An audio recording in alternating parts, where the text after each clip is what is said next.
ਅਗਲੀ ਖਬਰ ਜਿਹੜੀ ਆ ਉਹ ਪੂਰੀ ਦੁਨੀਆ ਦੇ ਵਿੱਚ ਖਾਸ ਕਰਕੇ ਯੂਰਪੀਅਨ ਯੂਨੀਅਨ ਜੀ, ਤੇ ਸਾਡੇ ਪੰਜਾਬ ਦੇ ਵਿੱਚ ਜੋ ਕਿਸਾਨ ਪ੍ਰੋਟੈਸਟ ਕਰ ਰਹੇ ਆ ਉਹਦੇ ਬਾਰੇ ਆਪਾਂ ਸਾਂਝੀਆਂ ਕਰਦੇ ਆ। ਜੀ, ਪੈਰਿਸ ਦੇ ਵਿੱਚ ਇੱਕ ਵਾਰੀ ਫਿਰ ਜੋ ਫਰਾਂਸ ਦੇ ਫਾਰਮਰਸ ਆ ਉਹਨਾਂ ਨੇ ਆਪਣੇ ਟਰੈਕਟਰ ਲੈ ਕੇ ਪੂਰੀ ਰਾਜਧਾਨੀ ਦੇ ਵਿੱਚ ਜਿਹੜੇ ਘੁਮਾਏ ਆ।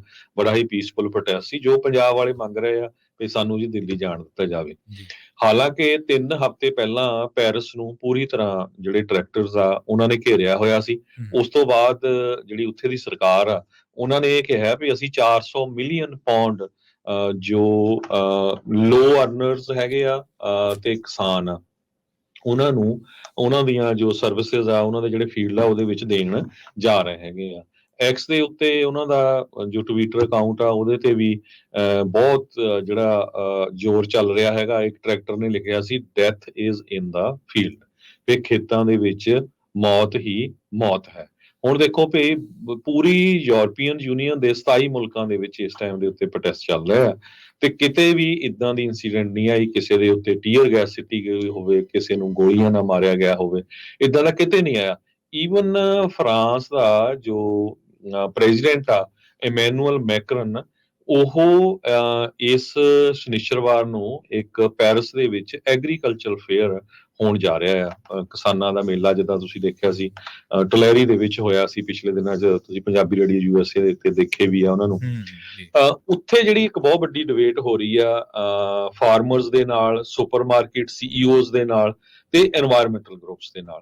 ਤੇ ਉੱਥੇ ਦਾ ਜਿਹੜਾ ਪ੍ਰੈਜ਼ੀਡੈਂਟ ਆ ਉਹ ਖੁਦ ਉੱਥੇ ਪਹੁੰਚ ਰਿਹਾ ਵੀ ਹਾਂ ਕਿਸਾਨਾਂ ਦੇ ਵਿੱਚ ਬੈਠ ਕੇ ਤੇ ਨਾਲ ਦੀ ਨਾਲ ਜਿਹੜੇ ਕੰਪਨੀਆਂ ਵਾਲੇ ਆ এনवायरमेंटलिस्ट ਆ ਉਹਨਾਂ ਨਾਲ ਬੈਠ ਕੇ ਜਿਹੜੀ ਮੈਂ ਗੱਲਬਾਤ ਕਰੂੰਗਾ।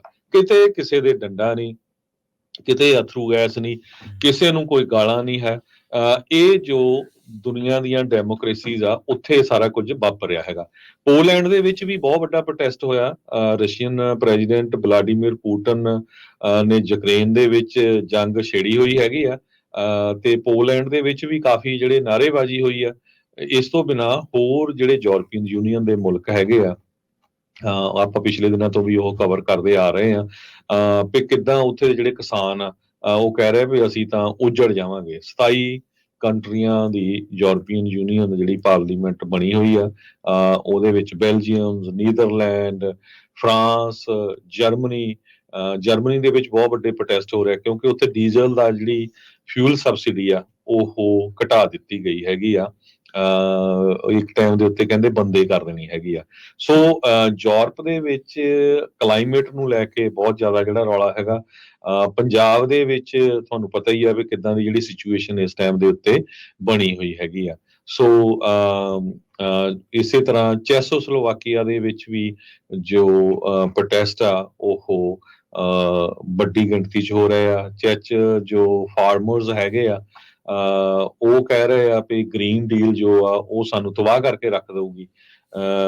ਚੈਸੋਸਲੋਵਾਕੀਆ ਦੀ ਐਗਰੀਕਲਚਰ ਮਿਨਿਸਟਰ ਮੈਰਿਕ ਵਾਈਵੋਰਡਨੀ ਤੇ ਉਹਨਾਂ ਦੇ ਜਿਹੜੇ ਕਾਊਂਟਰ ਪਾਰਟ ਆ ਰਿਚਰਡ ਟੈਕਿਕ ਸਲੋਵਾਕੀਆ ਤੋਂ ਉਹ ਪੋਲੈਂਡ ਤੇ ਹੰਗਰੀ 'ਚ ਜੋ ਰੈਲੀਆਂ ਹੋ ਰਹੀਆਂ ਉੱਥੇ ਉਹਨਾਂ ਨੂੰ ਮਿਲਣ ਜਾ ਰਹੇ ਆ, ਆਪ ਖੁਦ ਮਿਲਣ ਜਾ ਰਹੇ ਆ।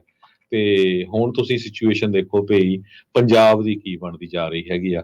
ਪੰਜਾਬ ਦੇ ਵਿੱਚ ਇੱਕ ਜੋ ਸਾਡਾ ਨੌਜਵਾਨ ਆ ਉੱਥੇ ਦੀ ਸਰਕਾਰ ਨੇ ਉਹ ਉਸ ਨੂੰ ਸ਼ਹੀਦ ਕਰ ਦਿੱਤਾ ਆ। 6 ਨੌਜਵਾਨ ਹਜੇ ਤੱਕ ਮਿਸਿੰਗ ਹੈਗੇ ਆ। ਬਹੁਤ ਬਜ਼ੁਰਗਾਂ ਨੂੰ ਕੁੱਟਮਾਰ ਕੀਤੀ ਗਈ ਆ, ਥਰੂ ਗੈਸ, ਗੋਲੀਆਂ ਸ਼ਰੇਆਮ ਸਿੱਟੀਆਂ ਗਈਆਂ ਆ। ਦੁਨੀਆ ਦੀ ਲਾਰਜੈਸਟ ਡੈਮੋਕ੍ਰੇਸੀ ਦਾ ਜਲੂਸ ਟਵਿੱਟਰ ਐਕਸ ਨੇ ਉਸ ਵੇਲੇ ਕੱਢ ਦਿੱਤਾ ਜਦੋਂ ਉਹਨਾਂ ਨੇ ਆਪਣਾ ਜਿਹੜਾ ਉਹਨਾਂ ਦਾ ਗਲੋਬਲ ਪਲੇਟਫਾਰਮ ਆ ਉਹਦੇ ਉੱਤੇ ਕਹਿ ਦਿੱਤਾ ਵੀ ਸਾਡੇ ਹੱਥ ਖੜੇ ਆ, ਭਾਰਤ ਦੀ ਸਰਕਾਰ ਸਾਨੂੰ ਡਰਾ ਰਹੀ ਆ ਵੀ ਤੁਹਾਡੇ EMPLOYEEਆਂ ਨੂੰ ਅਸੀਂ ਜੇਲ੍ਹ ਵਿੱਚ ਸਿੱਟ ਦਾਂਗੇ ਜੇ ਤੁਸੀਂ ਜਿਹੜੇ ਟਵਿੱਟਰ ਦੇ ਅਕਾਊਂਟ, ਐਕਸ ਦੇ ਅਕਾਊਂਟ ਜਿਨ੍ਹਾਂ ਤੇ ਫਾਰਮਰਸ ਪ੍ਰੋਟੈਸਟ ਦੀ ਗੱਲਬਾਤ ਹੋ ਰਹੀ ਆ ਉਹਨਾਂ ਨੂੰ ਬੰਦ ਨਾ ਕੀਤਾ। ਸੋ ਪੂਰੀ ਦੁਨੀਆ ਦੇ ਵਿੱਚ ਜਿਹੜਾ ਚਿਹਰਾ ਆ ਇੰਡੀਆ ਦਾ ਟਵਿੱਟਰ ਨੇ ਐਕਸਪੋਜ਼ ਕਰਕੇ ਰੱਖ ਦਿੱਤਾ ਵੀ ਆਹ ਦੇਖੋ ਵੀ ਉੱਥੇ ਕੀ ਕੁਝ ਵਾਪਰ ਰਿਹਾ ਹੈਗਾ। ਸੋ ਇਸ ਸਾਰੇ ਕਾਸੇ ਦੇ ਵਿੱਚ ਪਿਛਲੀ ਵਾਰੀ ਜਦੋਂ ਕਿਸਾਨਾਂ ਦੇ ਪ੍ਰੋਟੈਸਟ ਹੋਏ ਸੀ 2 ਸਾਲ ਪਹਿਲਾਂ ਤੇ ਦੁਨੀਆ ਦੇ ਲੀਡਰਸ, ਸਿੰਗਰਸ, ਪੋਲੀਟੀਸ਼ੀਅਨ ਜੋ ਵੀ ਆ ਸਾਰਿਆਂ ਨੇ ਹਾਂ ਦਾ ਨਾਰਾ ਮਾਰਿਆ ਸੀ। ਕੈਨੇਡਾ, ਅਮਰੀਕਾ ਦੇ ਹਜੇ ਸੁੱਤੇ ਪਏ ਲੱਗਦੇ ਆ ਪਰ ਇੰਗਲੈਂਡ ਦਾ ਇੱਕੋ ਹੀ ਇੱਕ ਪੰਜਾਬੀ MP ਤਨਮਨਜੀਤ ਸਿੰਘ ਢੇਸੀ ਉਹਨਾਂ ਨੇ ਜੋ ਪੰਜਾਬ ਦੇ ਵਿੱਚ ਇੱਕ ਕਿਸਾਨ ਨੂੰ ਉੱਥੇ ਦੀ ਸਰਕਾਰ ਵੱਲੋਂ ਗੋਲੀਆਂ ਦੇ ਨਾਲ ਸ਼ਹੀਦ ਕੀਤਾ ਗਿਆ, ਉਹਦੇ ਹੱਕ ਦੇ ਵਿੱਚ ਹਾਂ ਦਾ ਨਾਅਰਾ ਮਾਰਿਆ। ਨਾਲ ਦੀ ਨਾਲ ਉਹਨਾਂ ਨੇ ਇੰਗਲੈਂਡ ਦੀ ਸਰਕਾਰ ਨੂੰ, ਇੰਗਲੈਂਡ ਦੀ ਪਾਰਲੀਮੈਂਟ ਦੇ ਵਿੱਚ ਇਹ ਕਿਹਾ ਆ ਵੀ ਉੱਥੇ ਫਰੀडम ਆਫ ਐਕਸਪ੍ਰੈਸ਼ਨ ਜੋ ਆ ਉਹ ਬੰਦ ਕੀਤਾ ਜਾ ਰਿਹਾ ਆ। ਟਵਿੱਟਰ ਨੂੰ ਲੈ ਕੇ ਹਰ ਇੱਕ ਦੇ ਅਕਾਊਂਟ ਬੰਦ ਕੀਤੇ ਜਾ ਰਹੇ ਆ, ਸਿਰਫ ਗੋਦੀ ਮੀਡੀਆ ਬੋਲ ਰਿਹਾ।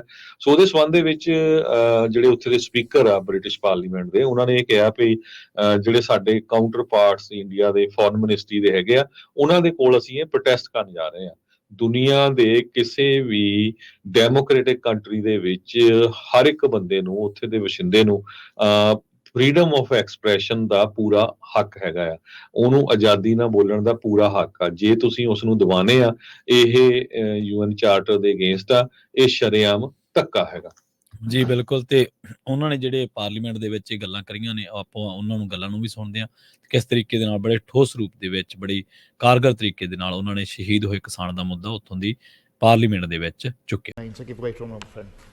I thank my right honourable friend, the Shadow Secretary of State for Defence, and I'm glad that he's making the point about closer cooperation.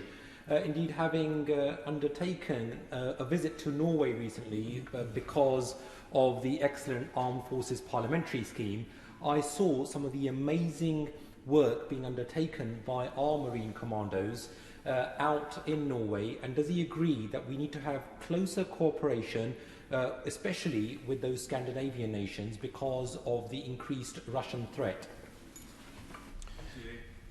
I do indeed, and I'm sure my honourable friend also discussed the Norway contribution to something the Secretary of State mentioned, which is the Joint Expeditionary Force that was set up in 2015 and led by Britain. The fact that with the accession of Finland and Sweden to NATO, that becomes a full 10 NATO nations. It becomes even more flexible as a potential operational first responder in the Baltics and in the Nordic areas. ਸੋ ਤੁਸੀਂ ਸੁਣਿਆ ਹੀ ਹੈ ਕਿ ਉਹਨਾਂ ਨੇ ਕਿਸ ਤਰੀਕੇ ਦੇ ਨਾਲ ਕਿਸਾਨਾਂ ਦੇ ਨਾਲ ਜਿਹੜਾ ਧੱਕਾ ਹੋ ਰਿਹਾ, ਬੁਲਟ ਦੀ ਗੱਲ ਕੀਤੀ ਉਹਨਾਂ ਨੇ, ਜਿਹੜੀ ਕਿ ਮਾਰੀ ਗਈ ਸੀ। ਪੈਲਟ ਗਨ ਜਾਂ ਰਬੜ ਬੁਲਟ ਤੱਕ ਗੱਲ ਨਹੀਂ ਹੈ, ਗੱਲ ਇਹ ਹੈ ਕਿ ਬੁਲਟ ਦੇ ਨਾਲ ਹੀ, ਗੋਲੀ ਦੇ ਨਾਲ ਉਹ ਮੁੰਡਾ ਜਿਹੜਾ ਨੌਜਵਾਨ ਆ ਉਹ ਸ਼ਹੀਦ ਹੋਇਆ। ਸੋ ਤਰਮਨਜੀਤ ਢੇਸੀ ਦੇ ਨਾਲ, ਜਿਵੇਂ ਹਰਜੋਤ ਸਿੰਘ ਖਾਲਸਾ ਜੀ ਨੇ ਵੀ ਕਿਹਾ ਕਿ ਅਮਰੀਕਾ ਤੇ ਕੈਨੇਡੀਅਨਾਂ ਦੇ ਜਿਹੜੇ ਸਿਆਸਤਦਾਨ ਨੇ, ਇੱਥੋਂ ਦੀਆਂ ਵੀ ਜਿਹੜੀਆਂ ਜਥੇਬੰਦੀਆਂ ਨੇ, ਉਹਨਾਂ ਨੂੰ ਵੀ ਹੁਣ ਆਪਣੀ ਗੂੜੀ ਨੀਤ ਤੋਂ ਜਾਗ ਜਾਣਾ ਚਾਹੀਦਾ ਜੀ। ਸੋ ਐਕਸ ਨੂੰ ਲੈ ਕੇ ਜੋ ਟਵਿੱਟਰ ਆ, ਉਹ ਜੋ ਉਹਨਾਂ ਨੇ ਆਪਣੀ ਗਲੋਬਲ ਨਿਊਜ਼ ਦੇ ਦੌਰਾਨ ਇਹ ਦੱਸਿਆ ਵੀ ਇੰਡੀਆ ਵਾਲਿਆਂ ਨੇ ਸਾਡੇ ਤੇ ਦਬਾਅ ਪਾਇਆ ਵੀ ਐਂਟੀ ਇੰਡੀਆ ਕੰਟੈਂਟ ਆ। ਹੁਣ ਤੁਸੀਂ ਦੱਸੋ ਵੀ ਕਿਸਾਨਾਂ ਦੇ ਆਪਣੇ ਹੱਕ ਮੰਗਣੇ, ਇਹ ਐਂਟੀ ਇੰਡੀਆ ਕੰਟੈਂਟ ਕਿੱਦਾਂ ਹੋ ਰਿਹਾ? ਲਗਭਗ ਕੋਈ ਵੀ ਜਿਹੜੀ ਸਿੱਖ ਆਰਗੇਨਾਈਜੇਸ਼ਨ ਆ, ਮਿਨੋਰਟੀ ਆਰਗੇਨਾਈਜੇਸ਼ਨ ਆ, ਮਾੜੀ ਮੋਟੀ ਕਿਸੇ ਹੱਕ ਦੀ ਗੱਲ ਕਰਦੀ ਆ, ਉਹਨਾਂ ਸਾਰਿਆਂ ਦੇ ਸੋਸ਼ਲ ਮੀਡੀਆ ਅਕਾਊਂਟਸ ਭਾਰਤ ਦੇ ਵਿੱਚ ਬੰਦ ਕਰ ਦਿੱਤੇ ਜਾਂਦੇ ਆ, ਚਾਹੇ ਉਹ ਫੇਸਬੁੱਕ ਹੋਵੇ, ਯੂਟਿਊਬ ਹੋਵੇ, ਇੰਸਟਾਗ੍ਰਾਮ ਹੋਵੇ, ਟਵਿੱਟਰ ਹੋਵੇ। ਸੋ ਇਹ ਇਸ ਖਬਰ ਦੇ ਨਾਲ ਹੁਣ ਪੂਰੀ ਦੁਨੀਆ ਦੇ ਵਿੱਚ ਐਕਸ ਜੋ ਗਲੋਬਲ ਗਵਰਨਮੈਂਟ ਅਫੇਅਰ ਇਹਨਾਂ ਦਾ ਟਵਿੱਟਰ ਦਾ ਹੈਗਾ ਆ, ਉਹ ਪੂਰਾ ਜਲੂਸ ਇੰਡੀਆ ਦਾ ਨਿਕਲਿਆ। ਉਹ ਕਹਿੰਦੇ ਵੀ ਅਸੀਂ ਇਹਦੇ ਲਾ ਸੂਟ ਵੀ ਕਰਨ ਜਾ ਰਹੇ ਹੈਗੇ ਆ ਹੁਣ ਉੱਥੇ। ਪਰ ਉੱਥੇ ਦੀ ਜਿਹੜੀ ਸੁਪਰੀਮ ਕੋਰਟ ਆ, ਉੱਥੇ ਦੇ ਵੀ ਤੁਸੀਂ ਦੇਖੀ ਆ ਕਿ ਕਿਸ ਤਰ੍ਹਾਂ ਉਹਨਾਂ ਨੇ ਕੀਤਾ ਹੈਗਾ ਪਿਛਲੇ ਸਮਿਆਂ ਦੇ ਦੌਰਾਨ। ਜਦੋਂ ਤੁਸੀਂ ਦੇਖੋ ਵੀ ਪੂਰੀ ਦੁਨੀਆ ਦੇ ਵਿੱਚ ਪ੍ਰੋਟੈਸਟ ਹੋ ਰਹੇ ਆ, ਉੱਥੇ ਕੋਈ ਕੁੱਟਮਾਰ ਨਹੀਂ ਹੋ ਰਹੀ। ਵੀ ਤੁਹਾਡੇ ਮੁਲਕ ਦੇ ਵਿੱਚ ਜਿਹੜਾ ਆ, ਇੰਡੀਆ ਦੇ ਵਿੱਚ ਤੁਹਾਨੂੰ ਕੀ ਜਿਹੜੀ ਇਹ ਬਿਮਾਰੀ ਪਈ ਹੈਗੀ ਆ ਵੀ ਤੁਸੀਂ ਲੋਕਾਂ ਨੂੰ ਗੋਲੀਆਂ ਦੇ ਨਾਲ ਮਾਰ ਰਹੇ ਆ। ਬਹੁਤ ਸਾਰੇ ਸਾਡੇ ਸਰੋਤੇ ਹਰਿਆਣਵੀ ਮੂਲ ਦੇ ਵੀ ਆ। ਹਰਿਆਣਾ ਦੇ ਵਿੱਚ ਕਿਸਾਨ ਜੋ ਆ, ਉਹਨਾਂ ਨੇ ਕੱਲ ਜਿੱਦਾਂ ਬਲੈਕ ਡੇ ਸੀ, ਉਸ ਨੂੰ ਲੈ ਕੇ ਪ੍ਰੋਟੈਸਟ ਕੀਤਾ। ਉਹਨਾਂ ਦੀ ਵੀ ਕਾਫੀ ਕੁੱਟਮਾਰ ਕੀਤੀ ਗਈ ਆ, ਕਈਆਂ ਨੂੰ ਅਰੈਸਟ ਕੀਤਾ ਗਿਆ। ਖਨੌਰੀ ਤੱਕ ਆਉਣਾ ਸੀਗਾ ਉਹਨਾਂ ਨੇ ਜੀ। ਕਈ ਕਿਸਾਨਾਂ ਦੇ ਘਰਾਂ ਦੇ ਉੱਤੇ ਇਹ ਪੋਸਟਰ ਲਾਏ ਗਏ ਸੀ, ਤੁਹਾਨੂੰ NSA ਦੇ ਅੰਡਰ ਅਰੈਸਟ ਕੀਤਾ ਜਾਊਗਾ, ਤੁਹਾਡੀਆਂ ਜ਼ਮੀਨਾਂ ਜਿਹੜੀਆਂ ਆ ਬੈਂਕ ਅਕਾਊਂਟ ਫਰੀਜ਼ ਕਰ ਦਿੱਤੇ ਜਾਣਗੇ। ਪਰ ਬਾਅਦ ਦੇ ਵਿੱਚ NSA ਵਾਲਾ ਜਿਹੜਾ ਉਹ ਬੈਕਆਊਟ ਕਰ ਲਿਆ। ਪਰ ਬੈਂਕ ਅਕਾਊਂਟ ਨੂੰ ਲੈ ਕੇ ਜਾਂ ਉਹਨਾਂ ਦੀਆਂ ਜ਼ਮੀਨਾਂ ਜ਼ਬਤ ਲੈਣ ਨੂੰ ਲੈ ਕੇ ਉਹਦੇ ਬਾਰੇ ਕੋਈ ਜੋ ਨਹੀਂ ਬੋਲ ਰਹੇ ਹੈਗੇ। ਸੋ ਸ਼ਰੇਆਮ ਧੱਕਾ ਇਸ ਟਾਈਮ ਦੇ ਉੱਤੇ ਹੋ ਰਿਹਾ ਆ। ਦੁਨੀਆ ਭਰ ਵਾਸਤੇ ਜਿੰਨੇ ਵੀ ਲੋਕ ਹੈਗੇ ਆ, ਜੋ ਸ਼ਾਂਤੀ ਪਸੰਦ ਲੋਕ ਹੈਗੇ ਆ, ਉਹਨਾਂ ਉੱਥੇ ਕਿਸੇ ਵੀ ਦੁਨੀਆ ਦੇ ਮੁਲਕ ਦੇ ਵਿੱਚ ਕਿਸੇ ਨਾਲ ਧੱਕਾ ਹੁੰਦਾ ਤੇ ਸਾਨੂੰ ਸਾਰਿਆਂ ਨੂੰ ਜਿਹੜਾ ਬੋਲਣਾ ਚਾਹੀਦਾ ਆ। ਐਗਜ਼ਾਮਪਲ ਤੁਹਾਡੇ ਸਾਹਮਣੇ ਆ, ਯੂਰਪੀਅਨ ਯੂਨੀਅਨ ਦੇ 27 ਮੁਲਕਾਂ ਦੇ ਵਿੱਚੋਂ ਮੈਜੋਰਟੀ ਦੇ ਮੁਲਕਾਂ 'ਚ ਪ੍ਰੋਟੈਸਟ ਹੋ ਰਹੇ ਆ ਤੇ ਉੱਥੇ ਇੰਨਾ ਕਈ ਜਗ੍ਹਾ ਦੇ ਉੱਤੇ ਇੱਕ ਮੈਂ ਹੁਣ ਨਾਮ ਭੁੱਲ ਗਿਆ ਯੂਰਪੀਅਨ ਯੂਨੀਅਨ ਦਾ ਮੁਲਕ ਉੱਥੇ ਪੂਰਾ ਗਾਰੇ ਵਾਲੇ ਉਹ ਮਿੱਟੀ ਵਾਲੇ ਪਾਣੀ ਵਾਲੇ ਜਿਹੜੇ ਟਰੱਕ ਆ ਬੜੇ ਭਰ ਕੇ ਗਵਰਨਮੈਂਟ ਦੇ ਜਿਹੜੇ ਆਫਿਸਰਸ ਆ ਉਹਨਾਂ ਨੂੰ ਲਵੇਟ ਰਹੇ ਸੀ ਆਪਾਂ ਇਹ ਨਹੀਂ ਕਹਿੰਦੇ ਵੀ ਕਿਸੇ ਤਰ੍ਹਾਂ ਨੁਕਸਾਨ ਕਰੋ ਪਰ ਕੋਈ ਉਹਨਾਂ ਨੂੰ ਰੋਕ ਨਹੀਂ ਰਿਹਾ ਸੀ ਕੋਈ ਉਹਨਾਂ ਨੂੰ ਕੁੱਟਮਾਰ ਨਹੀਂ ਕਰ ਰਿਹਾ ਸੀ ਇੱਥੇ ਤਾਂ ਸਿਰਫ ਇਹ ਉਹ ਆਪਣੇ ਟਰੈਕਟਰ ਜਾਂ ਮਸ਼ੀਨਾਂ ਲੈ ਕੇ ਗਏ ਉਹਨੂੰ ਲੈ ਕੇ ਕਿੱਡਾ ਵੱਡਾ ਜਿਹੜਾ ਇਸ਼ੂ ਬਣਾ ਦਿੱਤਾ ਡਰੋਨਸ ਦੇ ਨਾਲ ਜੋ ਹਮਲਾ ਆ ਉਹ ਦੂਜੇ ਮੁਲਕਾਂ ਤੇ ਹੁੰਦਾ ਆਪਣੇ ਜਿਹੜੇ ਮੁਲਕ ਦੇ ਵਸਿੰਦੇ ਹੁੰਦੇ ਆ ਉਹਨਾਂ ਦੇ ਉੱਤੇ ਨਹੀਂ ਹੁੰਦਾ ਹੈਗਾ ਤੇ ਆਸ ਕਰਦੇ ਆ ਖਾਸ ਕਰਕੇ ਉਹ ਲੋਕ ਜਿਹੜੇ ਭਾਰਤੀ ਜਨਤਾ ਪਾਰਟੀ ਦੇ ਪ੍ਰਾਈਮ ਮਿਨਿਸਟਰ ਮੋਦੀ ਦੇ ਜਿਹੜੇ ਸਪੋਰਟਰ ਹੈਗੇ ਆ ਕਿਤੇ ਨਾ ਕਿਤੇ ਤਾਂ ਤੁਹਾਡੇ ਮਨ ਦੇ ਵਿੱਚ ਇਨਸਾਨੀਅਤ ਹੋਊਗੀ ਵੀ ਭਾਈ ਨਹੀਂ ਇਹ ਸਾਡੇ ਹੀ ਜਿਹੜੇ ਭੈਣ ਭਰਾ ਆ ਜੇ ਕੋਈ ਹੱਕ ਮੰਗ ਰਹੇ ਆ ਤੇ ਤੁਸੀਂ ਉਹਨਾਂ ਦੇ ਉੱਤੇ ਇੰਨਾ ਜ਼ੁਲਮ ਜਿਹੜਾ ਆ ਉਹ ਢਾ ਰਹੇ ਜੀ ਬਿਲਕੁਲ ਜੂਨ 23 2023 ਨੂੰ ਮੋਦੀ ਸਾਹਿਬ ਨੇ ਅਮਰੀਕਾ ਦੇ ਵਿੱਚ ਆ ਕੇ ਭਾਸ਼ਣ ਦਿੱਤਾ ਸੀਗਾ ਅਮਰੀਕਾ ਦੀ ਕਾਂਗਰਸ ਦੇ ਵਿੱਚ ਤੇ ਉਹਨਾਂ ਨੇ ਅਧਿਕਾਰਾਂ ਦੀ ਗੱਲ ਕੀਤੀ ਸੀ ਮਨੁੱਖੀ ਹੱਕਾਂ ਦੀ ਗੱਲ ਕੀਤੀ ਸੀਗੀ ਉਦੋਂ ਵੀ ਬੇਸ਼ੱਕ ਹਰਜੋਤ ਸਿੰਘ ਜੀ ਬਹੁਤ ਸਾਰੇ ਵੱਡੀ ਗਿਣਤੀ ਦੇ ਵਿੱਚ ਜਿਹੜੇ ਡੈਮੋਕ੍ਰੇਟਸ ਸੀਗੇ ਉਹਨਾਂ ਨੇ ਬਾਇਕਾਟ ਕੀਤਾ ਸੀ ਸਪੀਚ ਦਾ ਤੇ ਹਿਊਮਨ ਰਾਈਟਸ ਐਕਟਿਵਿਸਟ ਨੇ ਬਾਹਰ ਪ੍ਰਦਰਸ਼ਨ ਕੀਤਾ ਸੀ ਮੋਦੀ ਸਾਹਿਬ ਨੇ ਆਪਣੀ ਸਪੀਚ ਦੇ ਵਿੱਚ ਉਹਨਾਂ ਦੀ ਸਪੀਚ ਹਾਲੇ ਵੀ YouTube ਤੇ ਪਈ ਹੈ ਉਹਨਾਂ ਦੇ ਵਿੱਚ ਉਹਨਾਂ ਨੇ ਸ਼ੋਇਆ ਸੀਗਾ ਕਿ ਸਾਰਿਆਂ ਨੂੰ ਹੀ ਹੱਕ ਹੈ ਆਪਣੀ ਗੱਲ ਰੱਖਣ ਦਾ ਉਸੇ ਮੋਦੀ ਸਾਹਿਬ ਦੀ ਸਰਕਾਰ ਬਾਰੇ ਹੁਣ ਜੋ ਟਵਿੱਟਰ ਕਹਿ ਰਿਹਾ ਗਲੋਬਲੀ ਤੁਸੀਂ ਰਿਪੋਰਟ ਵੀ ਸੁਣ ਕੇ ਹਟੇ ਹੋ ਹਰਜੋਤ ਸਿੰਘ ਖਾਲਸਾ ਜੀ ਨੇ ਵੀ ਤੁਹਾਨੂੰ ਦੱਸਿਆ ਉਸੇ ਮੋਦੀ ਸਰਕਾਰ ਨੂੰ ਟਵਿੱਟਰ ਕਿਵੇਂ ਗਲੋਬਲੀ ਐਕਸਪੋਜ਼ ਕਰ ਰਿਹਾ ਕੱਲ ਤੋਂ ਇਹ ਸਾਰੀਆਂ ਚੀਜ਼ਾਂ ਸਾਰੀਆਂ ਖਬਰਾਂ ਦੁਨੀਆ ਭਰ ਦੇ ਵਿੱਚ ਕੌਮਾਂਤਰੀ ਪੱਧਰ ਤੇ ਟ੍ਰੈਂਡ ਕਰ ਰਹੀਆਂ ਨੇ